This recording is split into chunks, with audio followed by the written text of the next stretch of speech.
Napaka-importante ang pagpili ng tamang size ng wire sa solar setup para sa performance nito at pati sa safety. Kasi kapag maliit ang wire sa dapat na size para sa system, maaapektuhan ang power harvest dahil sa voltage drop at posible pang iinit yung wire hanggang maging dahilan ng sunog. Kadalasan na mga gustong mag-DIY ng solar setup tulad ko dati, ito ang problema kung anong size ng wire ang dapat gamitin. Pwede na ba ganito kalaking wire from solar panel to solar charge controller? Or para sure, ganito na kalaki ang gamitin? Or kaya ganito na kalaki ang gamitin para sa buong system? Kasi kapag ganito nga naman kalaki para sa buong system, for sure, kukunti na lang ang magiging system losses dahil mababawasan ang system losses sa mga wirings. Pero mababawasan nga yung system losses mo, mababawasan rin naman yung laman ng bulsa mo. Kasi ang mahal ng mga ganito kalaking wire. Kaya maganda talaga nasa tamang size ng wire lang para hindi rin masyadong magastos. Kaya today, i-share ko sa inyo yung madaling paraan ko sa pag-size ng wire. Kaya kung gusto nyong malaman kung paano ko kino-compute yung size ng wire sa off-grid setup ko, dyan lang kayo. Madali lang ito.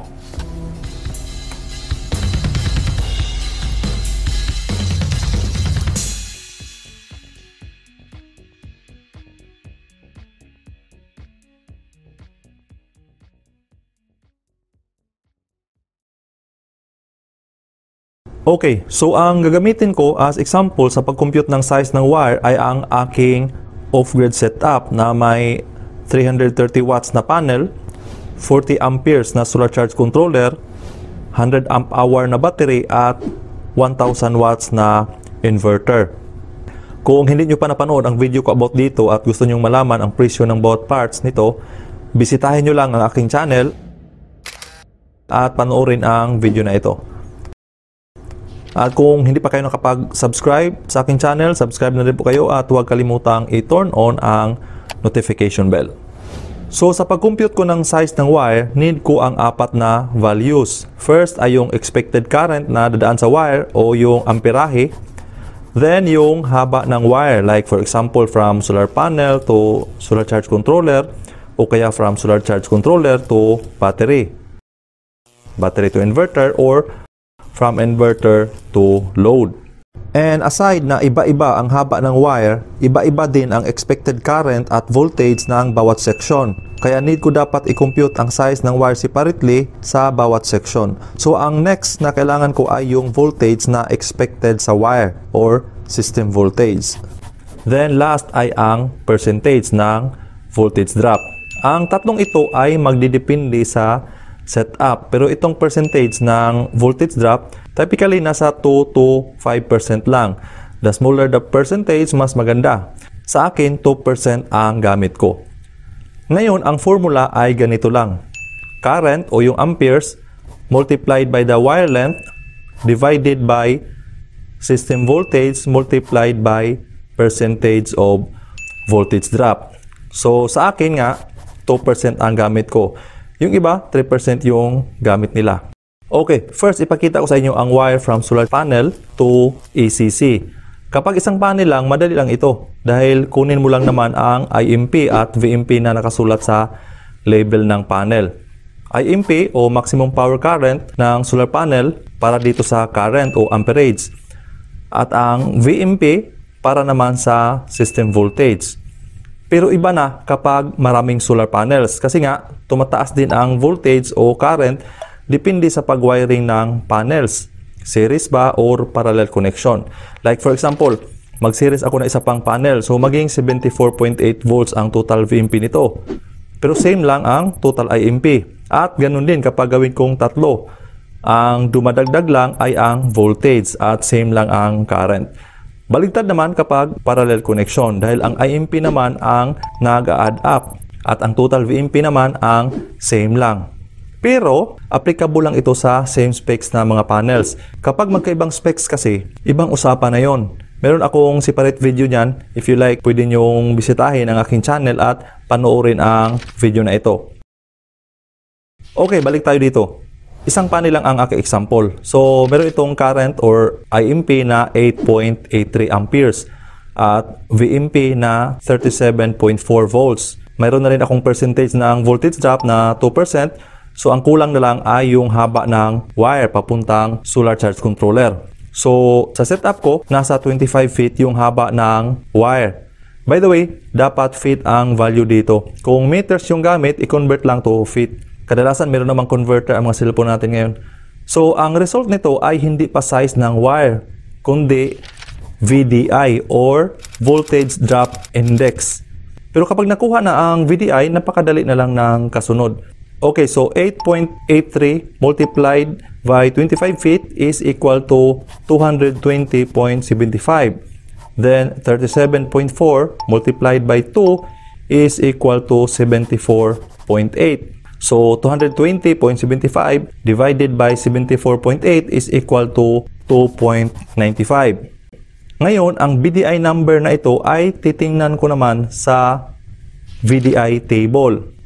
Dito sa VDI column, titingnan ko kung saan ito malapit. So, malapit ito sa 3. Ngayon, sa column ng wire size, nakatapat ito or equivalent ito sa 12 AWG. So, yan yung size ng wire na kailangan kong gamitin.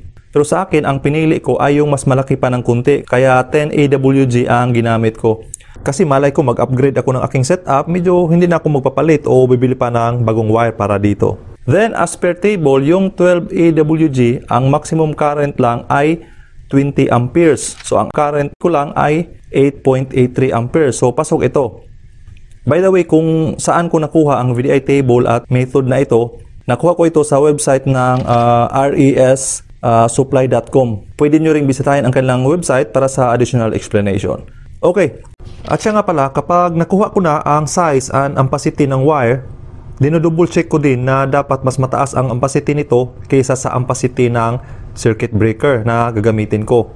Para sure ako na kapag magkaroon ng problema sa system like overloading o kaya short circuit, magtitrip kaagad ang circuit breaker at hindi masusunog ang wire. Kung gusto nyong malaman paano yung pag-size ko ng circuit breaker, bisitahin nyo lang ang aking channel at panoorin ang video ko na ito. Okay, ngayon sa pag-size ko naman ng wire from solar charge controller to battery, ang sa akin, kinukuha ko kaagad ang maximum charging current ng solar charge controller. Since 40 amperes ito, so 40 amperes na kaagad ang reference ko dito. At sa haba ng wire, nasa 5 feet yung gamit ko. Then dito sa system voltage, 12.8 na ang ginamit dahil lithium iron phosphate ang battery ko. Kung lead acid, 12 volts lang ang ilalagay ko dito. Okay, so 40 multiplied by 5 is equal to 200. Then 12.8 multiplied by 2 is equal to 25.6. So 200 divided by 25.6 is equal to 7.81. At kung tingnan ko dito sa VDI table, 8 yung pinakamalapit. At ang 8 VDI ay equivalent sa 8 AWG. So at least 8 AWG wire na ang gamitin ko. And of course, pwedeng mas malaki ang gamitin. Like akyat ka ng isa o 6 AWG na ang gamitin. Ang AWG wire size pala ay the smaller the number, the bigger the wire. Kaya ang 0 AWG ay mas malaki sa 16 AWG at ang pinakamalaki ay itong 4 na 0. Ngayon dito sa battery to inverter, kailangan ko munang kunin ang current. At sa pagkuha naman nito ay depende naman sa laki ng inverter. So itong sa akin ay 1000 watts na 12 volts. At para makuha ang current, ginamit ko ang power law na current is equal to power divided by voltage. So, ang 1000 watts ay dinivide ko lang sa battery voltage ng aking setup na 12.8 volts. At ang sagot ay 78.125 amps. Ngayon, dahil nakuha ko na ang current na 78.125 amperes, i-multiplied ko naman ito sa haba ng wire in which dito sa setup ko nasa 5.5 feet. So, 78.125 multiplied by 5.5 is equal to 429.7.